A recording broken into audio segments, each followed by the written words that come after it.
जय गुरु जी। शुक्राना गुरु जी। अनंतम अनंतम शुक्राना गुरु जी। संगत जी, आज हम बताएंगे कि गुरु जी का वास कहाँ कहाँ पे होता है। वैसे तो गुरु जी हर जगह हैं, लेकिन आज हम हमारी संगत जो कहते हैं उनके बारे में बताते हैं कि वो क्या कहते हैं, उन्होंने गुरु जी को किस किस रूप में देखा है। चलिए शुरू करते हैं। जय गुरु जी। संगत जी, एक संगत थे, हमारी संगत थे, वो गुरु जी के साथ जुड़े थे। उन्होंने बताया कि उनके भीतर शिव ज्योत का वास है। हमारे गुरु जी के अंदर शिव ज्योत का वास है। शिव की भांति गुरु जी मानवता के लिए प्रेम एवं करुणा का प्रतीक है। गुरु जी के समक्ष आस्था से आए हुए प्रत्येक व्यक्ति का कल्याण होता है। पूजनीय गुरु जी अपने अनुयायियों को परमात्मा का संदेश देते हैं। उनके अनुसार ईश्वर एक है। मनुष्य की जाति, रंग, भेद, धर्म आदि का कोई महत्व नहीं है। सब एक समान हैं। सब उसी एक के परिवार के सदस्य हैं। वह मानवता से प्रेम और ज़रूरतमंद की सहायता करने का संदेश देते हैं। उनमें दिव्य शक्तियाँ हैं और वह सर्वज्ञाता हैं। उन्हें भूत, वर्तमान और भविष्य सबका ज्ञान है। उन्होंने ईश्वर से चमत्कार किए हैं और मरणासन रोगियों को असाध्य रोगों से मुक्त किया है। संगत जी, वो कहते हैं कि उन्हें अनेक बार गुरु कृपा का सौभाग्य मिला है। उनकी पत्नी को अंदरूनी सूजन हो गई थी। असाध्यता रोकने के लिए चिकित्सकों ने तुरंत सर्जरी का सुझाव दिया। हम सर्जरी की सफलता के लिए गुरुजी के पास पहुंचे और उन्हें रोग और चिकित्सकों के परामर्श के बारे में बताया। गुरुजी ने उसे अमृत देकर कहा कि सर्जरी की कोई आवश्यकता नहीं है। गुरुजी में निष्ठा होने के कारण हमने सर्जरी नहीं करवाई। 2 वर्ष के उपरांत एक दिन मेरी पत्नी को पेट में बहुत दर्द हुआ। चंडीगढ़ के सर्वोत्तम चिकित्सालय द्वारा परीक्षण में सूजन का कोई प्रमाण नहीं था। यह साधारण पेट दर्द था। संगत जी, उन्होंने कहा कि उनकी माँ बहुत बीमार हो गई थी और चेतना खो बैठी थी। उनकी मदर की जो एज थी 95 वर्ष थी। 95 वर्ष की आयु में उनके जीवित रहने की संभावना बहुत कम थी।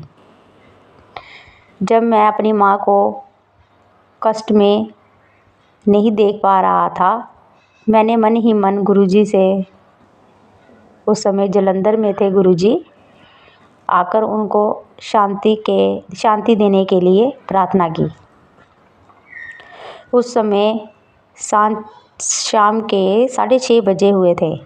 मेरी प्रार्थना करने के कुछ ही क्षण बाद गुरुजी के सामने के द्वार से, जो अंदर से बंद था, प्रवेश किया। हम गुरुजी को देखकर आश्चर्यचकित थे। गुरुजी ने मेरी पत्नी को एक गिलास में जल लाने को कहा, जिसे उन्होंने अभिमंत्रित किया। उन्होंने वह जल माँ को 2 चम्मच पिलाने को कहा और बताया कि वह अर्धरात्रि में 2 बजे तक जीवित रहेंगी।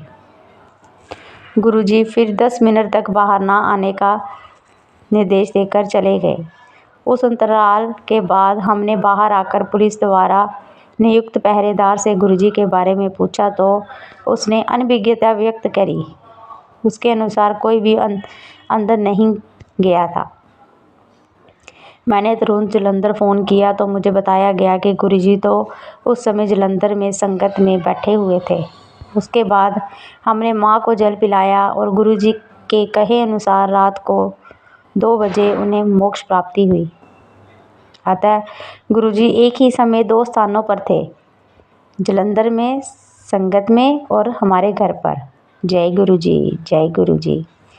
संगत जी, उन्होंने ये भी बताया कि मेरी पुत्री भी गुरुजी की भक्त थी। जब मेरी बेटी गुरुजी से प्रार्थना करती थी, तब वह शिव दर्शन की प्रार्थना करती थी। एक दिन सुबह उठने पर अपने कमरे में गुरुजी के सब चित्र शिव रूप में परिवर्तित हुए देखकर वह चकित रह गई। अतिथि कक्ष में प्रवेश करने पर उसने कालीन पर शिव को गुरुजी के चित्र के निकट बैठे हुए देखा। उस समय उसने हमें दर्शन होने के समाचार नहीं सुनाए। शाम को हम गुरुजी के दर्शन के लिए गए। गुरुजी के निकट जाने पर उसे गुरुजी की मुखाकृति के चारों ओर अद्वितीय प्रकाश दिखाई दिया और वह उसकी प्रबलता सहन नहीं कर पाई। ये देखकर वह मंत्रमुग्ध हो गई और ज़ोर ज़ोर से रोने लगी। उसने गुरुजी में शिव का अनुभव किया था। हमने गुरुजी से उसकी इस अवस्था का कारण पूछा। उन्होंने उत्तर दिया कि वह शिव दर्शन के लिए प्रार्थना करती रहती थी, अतः उन्होंने उसकी मनोकामना पूर्ण करी थी। जय गुरुजी, शुक्राना गुरुजी, अनंतम अनंतम शुक्राना गुरुजी। संगत जी, ये थे हमारे गुरुजी के चमत्कार। हमारे संगत को किस किस रूप में हमारे गुरुपा आके दर्शन देते हैं। गुरुजी हमारे जैसे हम चाहते हैं कि हमें इस रूप में दर्शन चाहिए, गुरुजी हमें सब रूप में दिखाई देते हैं। हमारे गुरुपा बहुत ही प्यारे हैं, सबकी मनोकामना पूर्ण करते हैं। हे गुरुपा, जो भी ये सत्संग सुने, सबकी मनोकामना पूर्ण करना, सबकी झोली खुशियों से भरना, कोई भी संकट उनके घर पे ना आए। हे प्रभु, मेहर करना। जय जय गुरुजी, धन धन गुरुजी, वाह वाह गुरुजी। संगत जी, हम फिर से एक और सत्संग लेके आएंगे हमारे गुरुपा का। अभी के लिए जय गुरुजी, शुक्राना।